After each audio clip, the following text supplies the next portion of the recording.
Curva a sua cabeça. Peça para o Espírito Santo falar com você. Você que pode fazer isso aí? Peça para o Espírito Santo falar com você, falar com alguém, com a pessoa que está ao seu lado, à sua frente, atrás de você. Amado Pai Celestial, nós agora oramos uns pelos outros e pedimos, meu Deus, que a Tua bênção seja sobre nós.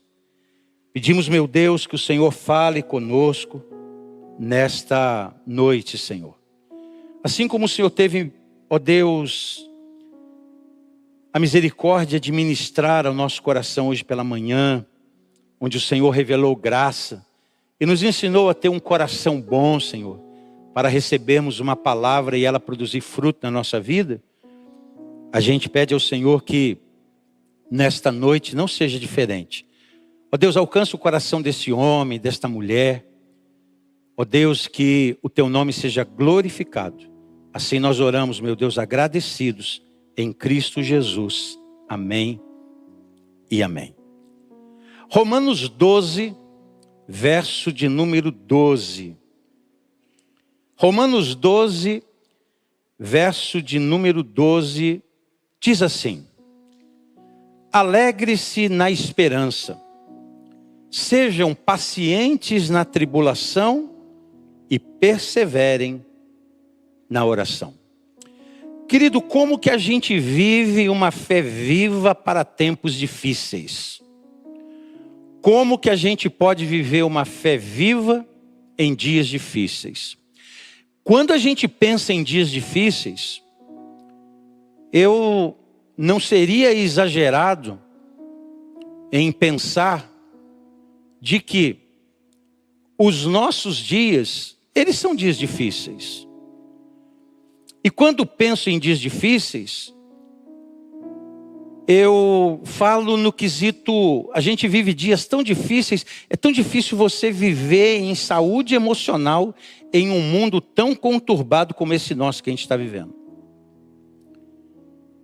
Mundo conturbado, um mundo que está numa turbulência tão grande,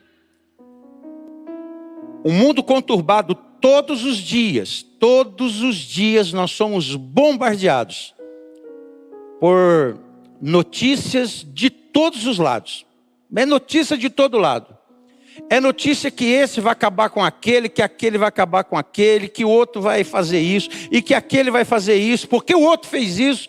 E aí a gente fica nessa encruzilhada de gente que se degladia. As redes sociais, se você torcer os comentários, sai sangue.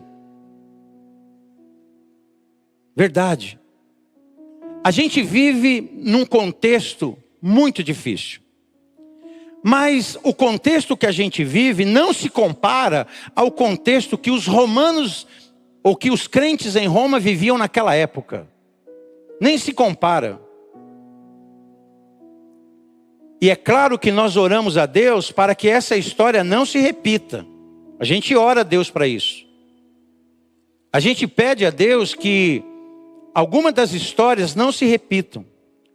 Porque hoje, gente, a gente colhe muito daquilo que a gente não plantou. Tem coisa que a gente não plantou, a gente só está colhendo. Existiram pessoas antes de nós que estas sim pagaram o preço. E um alto preço. Pagaram um alto preço com as suas vidas. Pagaram um alto preço com a missão que foi a eles confiada e que foi a eles confiada e por eles executada. Muitos missionários pagaram um alto preço para que nós tivéssemos hoje toda essa liberdade que a gente tem tido. Nem sempre foi assim. Em algumas nações em redor do mundo, não existe a liberdade que nós aqui, graças a Deus, a temos. Em algumas nações, não se existe essa liberdade que nós temos aqui, de cultuarmos com portas abertas, de cultuarmos com os portões abertos, e qualquer pessoa poder ter acesso a esse lugar, se assentar e escutar sobre aquilo que as Escrituras dizem. Não são todos os lugares que existe essa possibilidade. Nos dias em que o apóstolo Paulo escreveu essa carta aos Romanos, e essa carta foi escrita 57 anos aproximadamente depois de Cristo, e aqui nós vemos que quando Paulo escreveu essa carta aos Romanos, a igreja de Roma, para você ter uma ideia, ela era formada por judeus e gentios convertidos. Então estava todo mundo junto e misturado, vivendo no centro do império mais poderoso da época. Eles eram cruéis, perseguiam a igreja naquela época, perseguiam os cristãos naquela época. E Paulo, quando ele prevê essas dificuldades, o apóstolo Paulo escreve as cartas aos Romanos, primeiro para ensinar doutrina. Ele ensina doutrinas, mas também ele ensina sobre práticas comuns do dia a dia de quem vive a fé, e para que eles pudessem resistir por meio da fé. Então esta carta aos Romanos, ela foi escrita em tempos turbulentos, tempos difíceis. O próprio apóstolo Paulo, a maior parte de suas cartas foram escritas de onde? Das prisões. Prisões por quê? Será que ele era um mau elemento? Será que ele era um cidadão perigoso? Será que ele era um cidadão que oferecia e que ameaçava o outro? Não, ele era preso e perseguido por causa da sua fé em Cristo Jesus. Ele que em algum momento foi um perseguidor e depois passou a ser perseguido por sua fé. Ele perseguia e de perseguidor ele passou então a ser perseguido. E ele escreve essa carta aos Romanos, e ele então escreve essa carta aos turbulentos ali. E qual era a estrutura dessa carta? Do capítulo 1 ao capítulo 11 de Romanos, você vê Paulo falando estritamente sobre doutrina, ensino bíblico. Inclusive, quando a gente estuda teologia, a carta aos Romanos, ela é encarada como o melhor compêndio teológico das Escrituras e do Novo Testamento. Porque Paulo, ele refuta aqui as doutrinas, fala sobre o pecado, sobre a salvação pela fé, ele fala sobre a graça, a justificação, a vida no Espírito. Até o capítulo 11 ele trata disso. E a partir do capítulo 12 ele começa a tratar de coisas práticas. Ele começa a tratar de uma fé autêntica, de uma fé verdadeira, de relacionamentos saudáveis, de como nós podíamos responder ao sofrimento e ao mal que existia naquela época. E nós hoje também, a gente tem que dar uma resposta a qualquer tipo de sofrimento que possa vir por causa da fé, ou que venha por causa da fé. Então é importante a gente hoje entender isso. A partir do capítulo 12, o apóstolo Paulo, ele faz uma virada. Porque a partir do verso 1 do capítulo 12, ele diz assim: rogo-vos, pois, irmãos, eu rogo a vocês, eu suplico a vocês, de alguma maneira ele está chamando a atenção daquela gente. E ele diz: olha, eu quero que vocês façam o seguinte, eu quero que vocês ofereçam as vossas vidas. E ele fala como sacrifício vivo. Por quê? Porque Paulo, ele sabia da possibilidade daqueles dias de crentes morrerem por causa da sua fé. Então ele estimulava os irmãos: olha, não tenham medo, se ofereçam como sacrifício vivo. Não se intimidem. Era mais ou menos isso que Paulo estava dizendo. E no meio de toda essa turbulência, o apóstolo Paulo então vem com Romanos capítulo 12, verso 12. E aí ele diz: olha, eu quero que vocês, minha gente, vocês se alegrem na esperança, sejam pacientes na tribulação e perseverem na oração. Aqui está uma fé viva para tempos difíceis. Então Paulo apresenta para aqueles dias um tripé para os dias difíceis. E é sobre esse tripé que eu quero pensar com você hoje, para a gente também colocar e solidificar a nossa vida. Estarmos fundados nisso, fundados do quê? Na esperança, na paciência e na oração. E aí ele começa dizendo: alegrem-se na esperança. Primeira coisa é se alegrar na esperança. Querido, é possível você imaginar alguém que viva sem esperança? Alguém diz que você pode perder tudo, mas você não pode perder a esperança. E algumas pessoas talvez já viveram essa realidade de perder tudo e de restar a ela só a esperança. E restar a ela a esperança de que dias melhores viriam. Alegre-se na esperança. Olhar para aquilo que vai vir com esperança. E ele está falando aqui com a igreja. E isso não é uma alegria emocional, gente. Mas é uma alegria que se sustenta na promessa de Deus.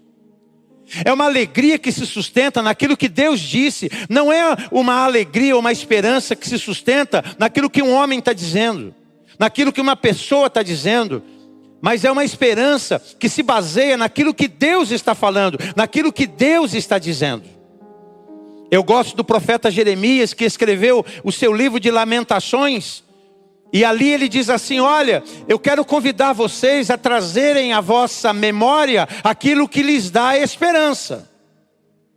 Eu quero convidar vocês a trazerem à memória de vocês aquilo que dá esperança.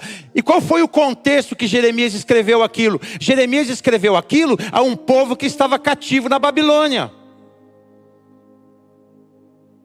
Judá havia sido levado para a Babilônia, iriam ficar ali 70 anos. 70 anos cativos na terra da Babilônia, que era na época a nação também mais poderosa do mundo. E o povo de Israel estava lá, cativo. E aí o profeta Jeremias disse: olha, tragam à memória de vocês aquilo que dá esperança. Lembre-se das promessas de Deus a Abraão, a Isaac, a Jacó, a José.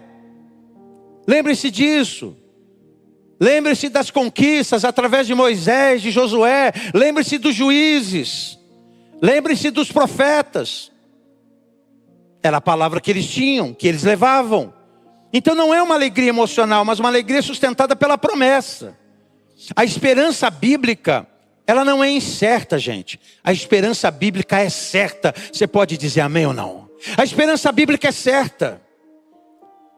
O Senhor Jesus, uma das coisas que Ele fez quando Ele aqui esteve, foi encher os seus discípulos de esperança.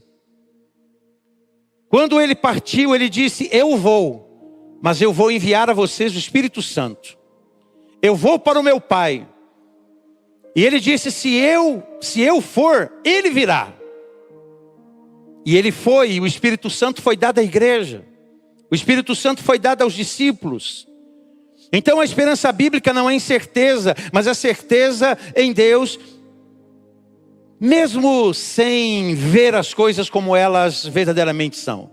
Para os romanos, para os crentes em Roma nessa época aqui, isso significava, é como se Paulo estivesse dizendo: mesmo com o Império Romano contra vocês, o reino de Deus já está sendo estabelecido.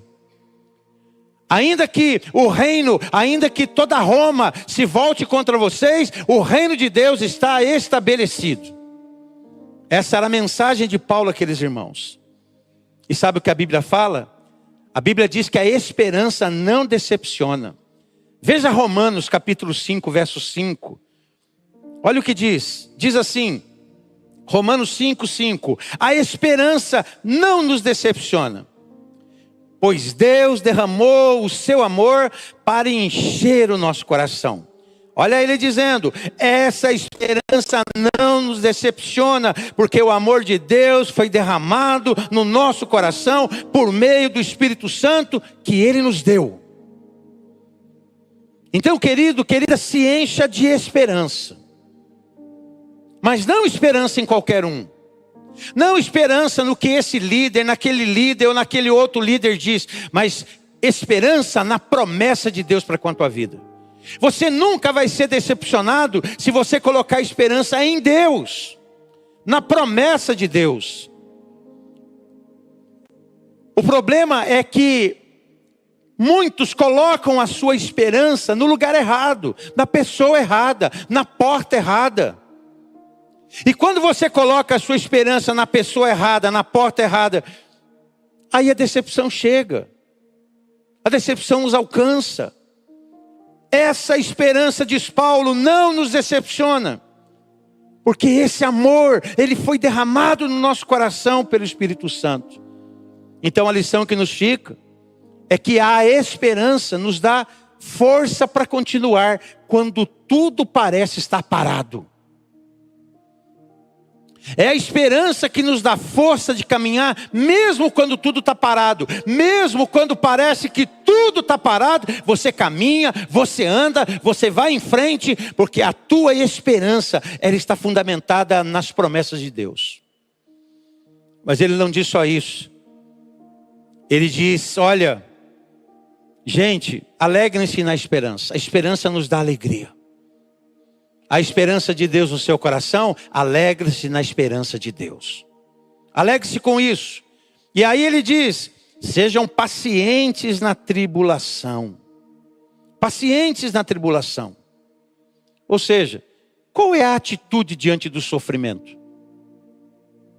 Gente, ninguém gosta de sofrer. Quem gosta de sofrer aqui? Eu não gosto. Nunca gostei de sofrer. Nunca gostei de tomar injeção. Para mim é sofrimento. Meu Deus do céu. Não gosto. Irmãos, quando a gente começa a ter algum probleminha e precisa para o hospital e já começa a suar frio porque eu acho que vão querer... Enfim, eu sei que tem gente aqui que da área da saúde que não gosta de tomar, mas aplica. Né, doutor Tony? É uma benção, né? Está rindo ali porque ele está olhando. Eu já falei isso para ele já.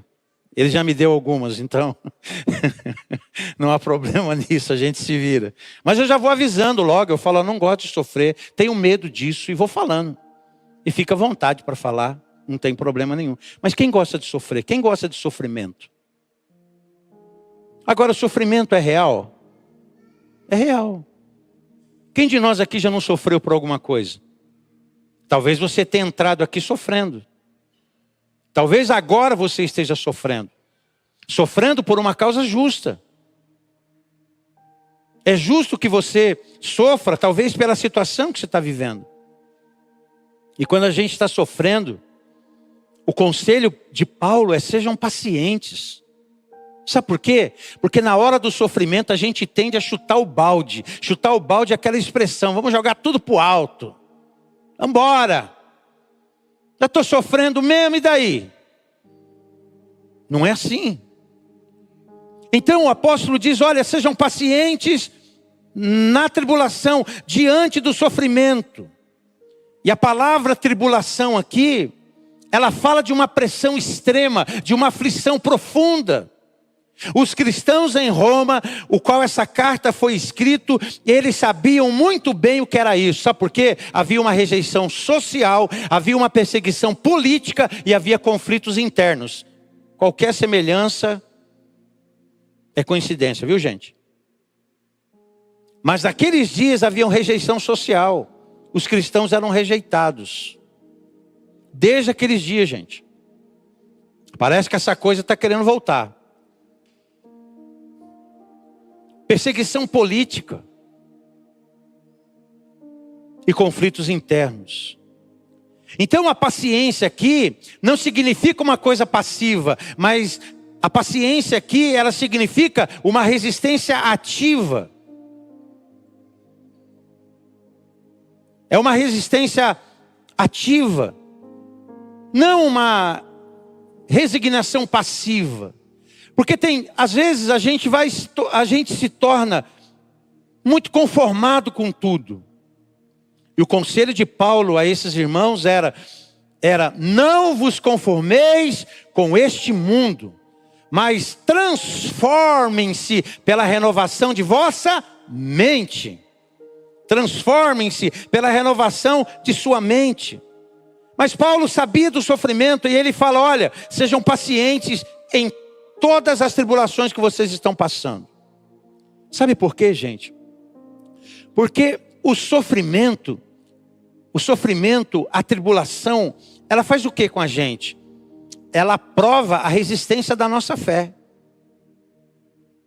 Como é que a gente sabe que um material é resistente? Quando a gente coloca ele à prova. Você só vai saber se um material é resistente quando você coloca ele à prova. Se ele não for colocado à prova, você não vai saber se ele é resistente ou não. A gente não conhece a resistência de um produto pelo que a gente lê. A gente lê, bacana o que está escrito. Mas aquele material precisa ser provado.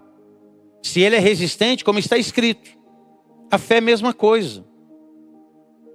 O sofrimento, a tribulação, ela vai confirmando a nossa resistência. Veja o que diz Tiago, capítulo 1, do verso 2 ao 4, do 3 ao 4. Pois vocês sabem que a prova da sua fé produz perseverança.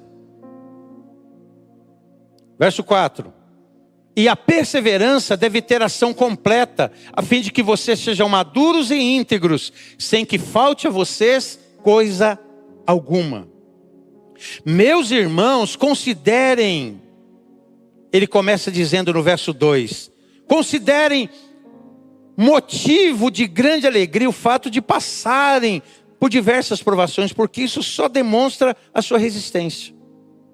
Você só conhece a resistência de alguém quando você coloca ela à prova. Aliás, quando a gente é colocado à prova, a gente revela caráter. Você quer conhecer o caráter de alguém? É nessa hora que você conhece. Você não conhece o caráter de alguém quando está tudo bem. Você conhece o caráter de alguém quando tudo está difícil. É aí que a gente demonstra o caráter que tem. E aí Tiago fala, olha, considerem motivo, vejam, na provação um motivo de alegria. Por quê? Porque assim vocês vão saber a prova da fé. Vocês vão saber que a fé de vocês está sendo aprovada. Você já viveu aquela impressão de você dizer para Deus assim, Deus, o Senhor viu como é que eu passei por esse negócio aí? O Senhor viu como eu fui valente? O Senhor viu como eu fui forte? O Senhor viu como eu sustentei? O Senhor viu como eu consegui resistir? E todas as vezes que você resiste, é motivo de você glorificar a Deus. O que você já resistiu por causa da sua fé? O que você já resistiu? Você tem histórias de resistência? Histórias porque você resistiu, porque você não se deixou levar pela pressão. Você não deixou, meus irmãos. Eu sirvo a Jesus desde 15 anos. Então, a gente passou por esse tempo de prova no colégio, com os professores de sociologia, professores de história. Gente, eu pelo menos eu era assim, eu era aquele cara que vivia levantando a mão, ô professor, você falou isso, mas eu penso nisso, eu penso naquilo, eu era assim. Era o meu jeito de ser. Tinha professor que me achava chato. Eu lembro de um deles, um professor de história, professor Paulo, gostava demais dele, o cara super inteligente, ele somou muito para a minha vida. Mas quando se falava das coisas de Deus, ele era meio ignorantão. Ele não queria aceitar nem a pau e queria que eu aceitasse o que ele dizia. E ali tinha sempre uma perseguição. Eu levantava a mão, os caras já falavam, vira, vem Ronaldo, com esse negócio de Bíblia. É isso aí, mano. Bora. Professor, o senhor falou isso aí de Abraão, mas não é bem assim não, hein? E aí cada um queria contar a sua história. Ele a dele e eu a minha. Ué. Você conta a sua, eu conto a minha. E ele era osso duro de roer. Quantas vezes, irmãos, que a gente não estava numa aula, aí na época que tocava sinal. Quem lembra quando eu tocava sinal no colégio? Sinal. Se ouviu o sinal, o professor foi salvo pelo gongo. O circo estava pegando fogo. Ronaldo, acabou a aula.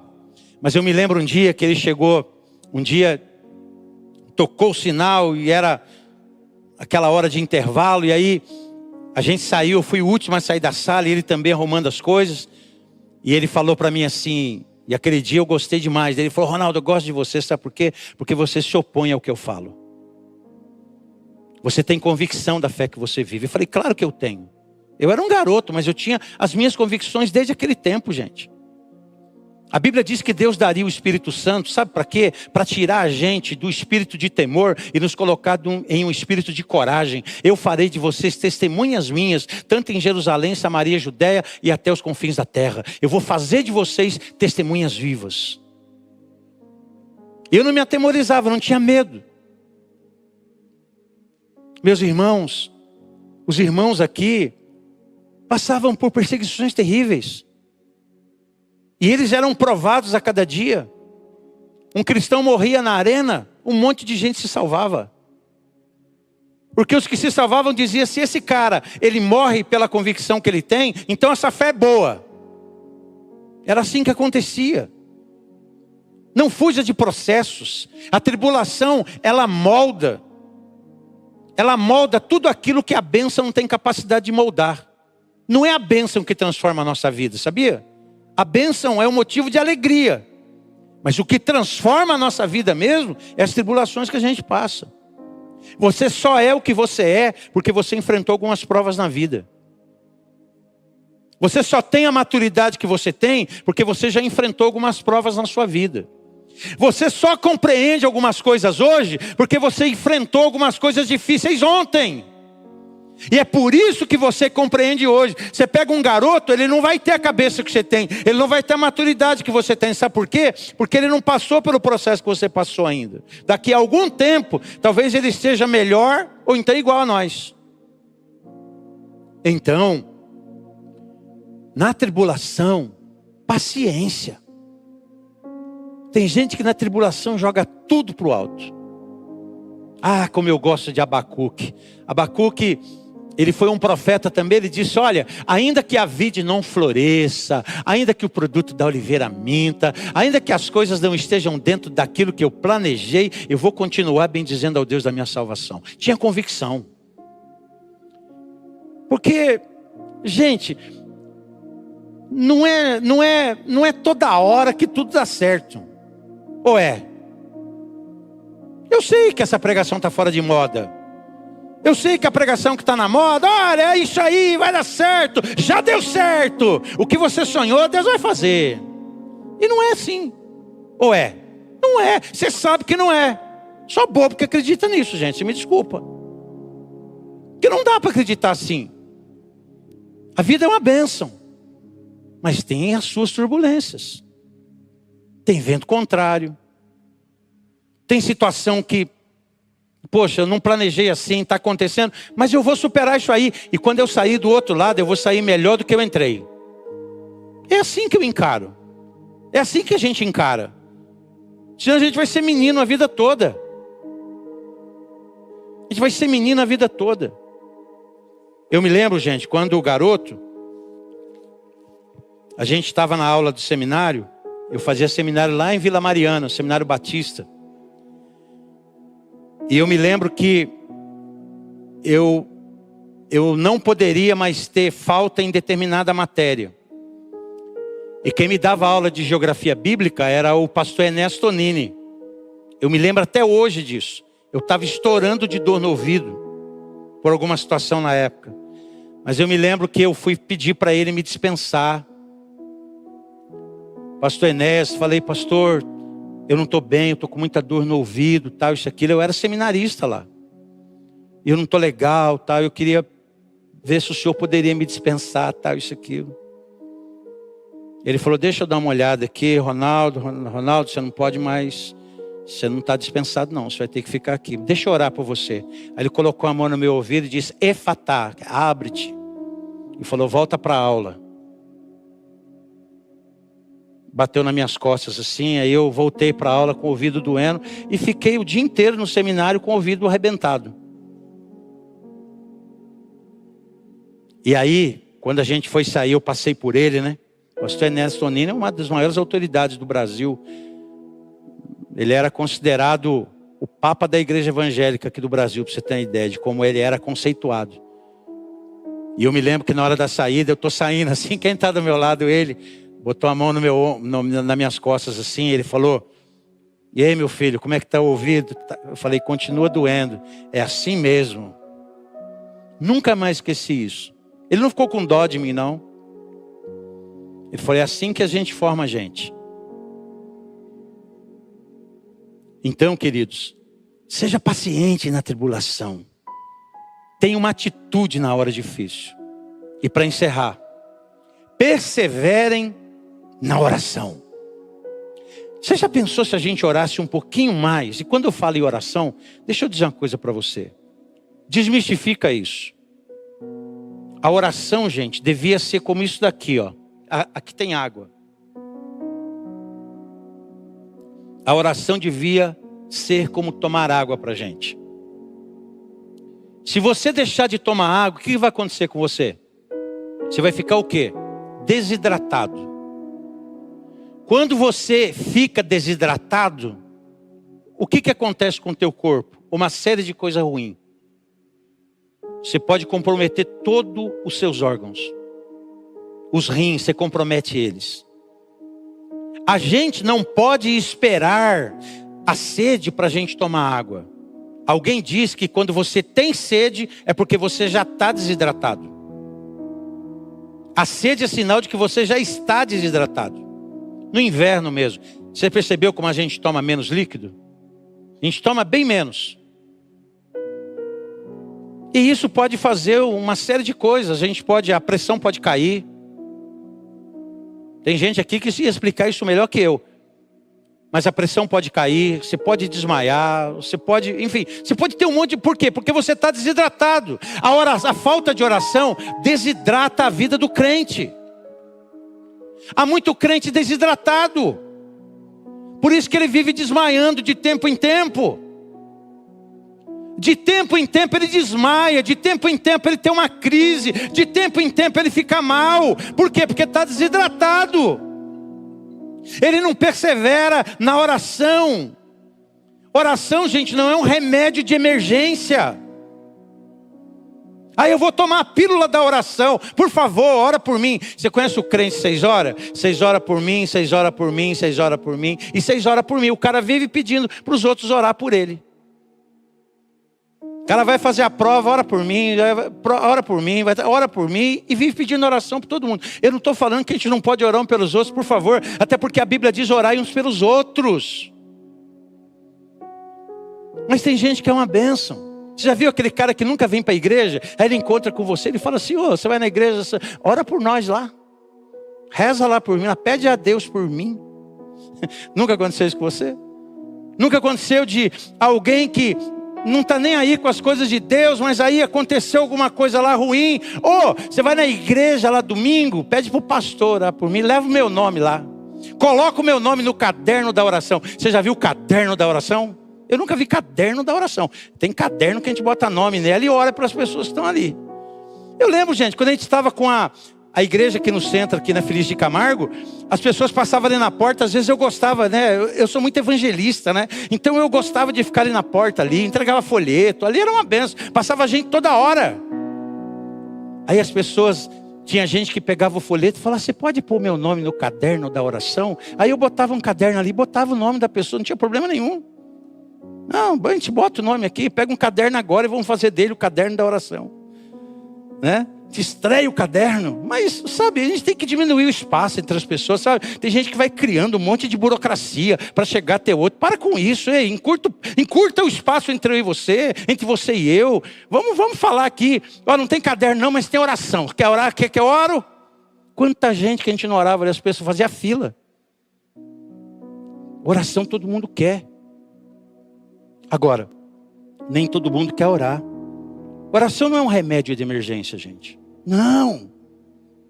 Oração é o oxigênio da fé. A gente vive sem oxigênio? Não. A oração devia ser a mesma coisa, gente. E deixa eu desmistificar isso. Às vezes a gente pensa que oração é a gente ficar uma pessoa, pastor, mas a gente tem que orar no mínimo. Um cara falou para mim, a gente tem que orar no mínimo 1 hora. Eu falei, você tem que orar, meu irmão. Se é 1, se é 2, se é 3, eu não sei. É conforme a sua disponibilidade para Deus. Se você está disponível para tudo isso, vai fundo, vai com tudo. Ora 3 horas, mas não reclama de quem ora 20 minutos. De quem ora 30. O cara ora 3, depois reclama que ninguém está orando igual ou parecido com o tempo que ele ora. E não. O cara vai para a reunião de oração para falar, pô, ninguém veio. Eu falei, e você orou? Fique feliz com o que você fez. Sabe, gente, oração é o oxigênio da fé. Persevere. Persevere na oração, mesmo que você não tenha uma resposta imediata. Sabe, persevera na oração, ainda que você não tenha uma resposta. É tudo que a gente tem resposta na hora? Ou daqui 2, 3 dias? Não, gente, não é. Então, continue mesmo que você não tenha uma resposta imediata. Persevere na oração. A oração é a conexão que sustenta tudo na nossa vida cristã. Oração. Oração, palavra. Vida em comunidade. A palavra, um dia alguém me perguntou, pastor, o que é mais importante? A gente orar ou a gente... Sabe o cara que quer espiritualizar as coisas? O que é mais importante? Eu vir à igreja, eu orar ou eu ler a Bíblia? É os 3. Aí eu compliquei a vida do cara. Eu falei, você tem que fazer os 3. Ele queria se safar de algumas. Eu falei, os 3. Você tem que orar, cara. Você tem que vir à igreja. Você tem que ler a Bíblia. É básico, cara. Isso é o beabá da fé. É o dia a dia da fé. É o dia a dia nosso de cada... enfim, é o nosso dia, cara. Você tem que viver isso. Veja o que diz Colossenses 4:2. O que diz aí Colossenses 4:2? Dedique-se à oração. O que está escrito aí, gente? Dediquem-se à oração, vigiando por meio dela com ações de graças. Dediquem-se ao que você é dedicado. Pensa numa coisa que você se dedica muito. Pensou? Beleza, legal. Você se dedica à oração? Ô, irmão, você não precisa estar de olho fechado para você orar. Você pode estar de olho aberto. Está dirigindo o teu carro lá na boa e você está, oh Deus, muito obrigado por essa semana. Segundona está começando, é amanhã, né? Segundona está começando, Senhor, muito obrigado. Você está lá no trenzão, indo para São Paulo, está ligado, está com fone, Senhor, me abençoa. Senhor, vai comigo, Senhor, abençoa esse vagão todo onde as pessoas estão sentadas aqui. Vai orando, de olho aberto, ligado.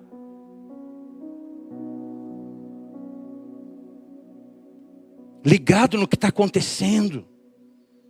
Dediquem-se à oração, vigiando por meio dela com ações de graças. A sua vida, ela vai andar na direção das suas orações mais consistentes. Um dia uma pessoa falou para mim assim, aliás, falou não, né? A mãe dela ligou para ela, uma irmã nossa lá em Mogi. Ela falou assim, a mãe da Simone, né? A mãe da Simone ligou para Simone e falou, Simone, qual que é a página daquele pastor que fala toda hora? E era eu, o pastor que falava toda hora. Ela contou isso para mim, eu achei engraçado, né? Eu falei, ô Simone, mas você explicou para ela o porquê que eu falo toda hora? Porque senão ela vai me interpretar mal, não é isso. E ela estava começando na igreja lá de Mogi. E ela me escuta muito. E aí a Simone explicou para ela assim, mãe, sabe por que o pastor fala toda hora? Porque o pastor ele é tão aplicado a esse coisa de vida que ele quer ficar pregando toda hora para todo mundo. Mas não é isso também, né? Mas ela quis dar uma força, me ajudar. Mas você sabe por que eu gosto de estar falando em toda a oportunidade que eu tenho para falar? Porque eu oro por isso, gente. Eu vivo orando por isso. Você acha que eu vim aqui pregar para você hoje? Que eu estou aqui hoje pregando e eu estou tratando esse tempo como se fosse qualquer coisa na minha vida? Não! Não! Eu amo fazer o que eu estou fazendo. Eu podia sair daqui, pregar em outro lugar, e pregar em outro lugar, e ficar até a madrugada pregando, até a hora que eu cansasse. Eu poderia. Eu acho que pelo tempo que eu tenho de caminhada, eu tenho muita bagagem para estar falando em outros lugares agora. Mas por que isso? Sabe por quê? Porque eu oro por isso, porque eu peço a Deus por isso, porque eu vivo em oração com respeito a isso. Você acha que eu falo muito? Eu mais escuto do que eu falo. Eu mais escuto do que falo. Mas escuto. Já teve um tempo na minha vida que eu ouvi mais. A minha esposa, ela falava para mim assim: Ronaldo, como é que você consegue ouvir tanto? Sabe por quê? Porque eu sou a pessoa que aprendo mais ouvindo.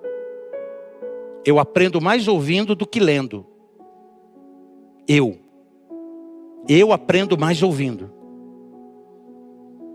A captação que eu tenho é muito maior quando eu estou escutando. Eu sou assim. Tem gente que não é assim. E cada um tem um jeito de ser. Antes eu gastava ouvindo, gente, cerca de 6 horas por dia. Para falar aqui 40 minutos, 6 horas por dia. E se eu fosse pegar as horas que eu escutava, acordava e escutava. Acordava e escutar, acordava e escutar. Hoje, eu acho que eu escuto um pouco menos. Mas eu já ouvi bem mais. A gente precisa perseverar. Persevere na oração. Qual o tempo que você tem tido de oração? Enquanto você não ora, se você não ora, se você não tem consistência na sua vida de oração, para onde você vai? A oração te encaminha, ela te leva. Ela te leva. E para encerrar, Hebreus 10, 36 diz assim. Hebreus 10, 36. Portanto, vocês precisam perseverar, de modo que depois de terem cumprido a vontade de Deus, recebam o que Ele prometeu. Vocês precisam perseverar. É necessário que a gente persevere. Você perdeu a alegria de esperar? Talvez você tenha perdido a alegria de esperar. Está cansado da tribulação? É tantas situações que você está tendo que administrar, você está cansado. Deus está aqui, Ele pode renovar você. Ele pode rever a sua alegria. Como que está a sua vida de oração?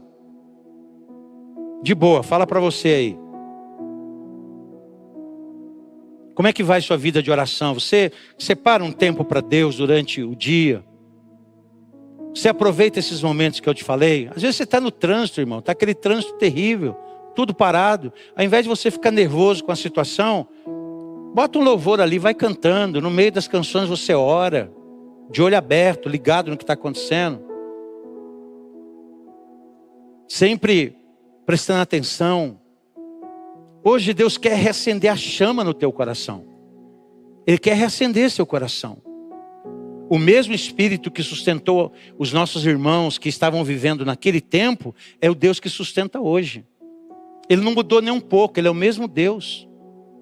Talvez estes nossos irmãos aqui estivessem passando uma situação bem mais difícil que aquela que nós estamos passando. Talvez eles estavam passando coisas piores do que eu e você estamos passando. Você imagina? Eu não gosto de comparar os tempos, porque cada tempo tem a sua beleza. Cada tempo tem a sua dificuldade e tem a sua liberdade. Os tempos são assim. Não há tempo bom e tempo ruim, há tempos. E a gente precisa fazer valer esse tempo na nossa vida. Alguém me perguntou, pastor, qual que é o melhor tempo da sua vida? Eu falei, agora, hoje. Hoje é o melhor tempo da minha vida. Porque o que é passado é história, gente. O que é futuro eu não sei. Então o melhor tempo é hoje. Hoje é o melhor tempo, hoje é o melhor momento, hoje é a melhor hora. Qual o dia de eu responder o que está acontecendo? Hoje. Qual é a melhor hora de eu atender o chamado? Agora. Porque você sabe se você vai estar aqui para atender o chamado amanhã? Claro que não. Nem eu sei, você não sabe, ninguém sabe. A gente fala por fé, amanhã eu vou estar aí, ó. Amanhã 10h30 eu estou aí. Talvez a gente não chegue. Espero que a gente chegue. Mas a gente não sabe. Então por isso que a melhor hora de atender é hoje, não é amanhã. Por que a gente fica esperando algumas coisas? Eu digo esperar por coisas, gente, que é óbvio, que a gente precisa responder. Fiquemos de pé. Meus irmãos, perseverem, alegre-se na esperança. Você entrou aqui, você precisa ser renovado na sua esperança. Você sabe, gente, a gente encara, às vezes, a gente está tão acostumado a estar nesse ambiente, que a gente se esquece de que a esperança tem que ser viva dentro da gente.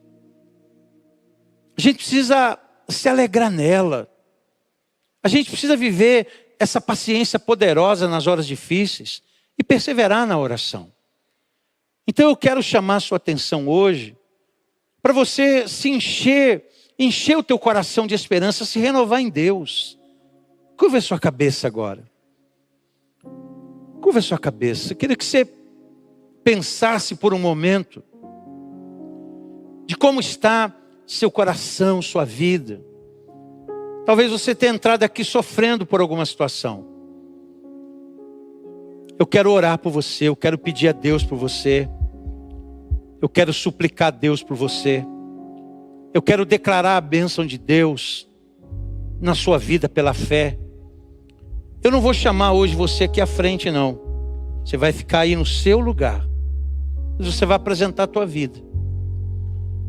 De repente você esteja sofrendo por ansiedade, sofrendo pelo excesso das coisas futuras. Quem não tem sofrido em algum momento com essa situação? E algumas coisas para acontecer na nossa vida requerem paciência, requerem perseverança. Muita coisa para a gente processar dentro da gente requer habilidade, requer equilíbrio, administração sábia. Nós vamos cantar e depois eu quero fazer uma oração por você. Mas eu queria que agora você aí, neste cântico, você também, em meio ao cântico, você dissesse para Deus: Senhor, me ajuda, Senhor, com a minha esperança. Eu quero, ó Deus, viver essa esperança poderosa no meu coração. Senhor, eu quero ser paciente na adversidade. Senhor, eu quero, Senhor, respirar a oração. Eu quero me oxigenar aqui nesta noite. Deixa o Espírito Santo oxigenar teu coração, oxigenar tua vida. Deixa o Espírito Santo fazer isso. Aleluia, cantemos ao Senhor.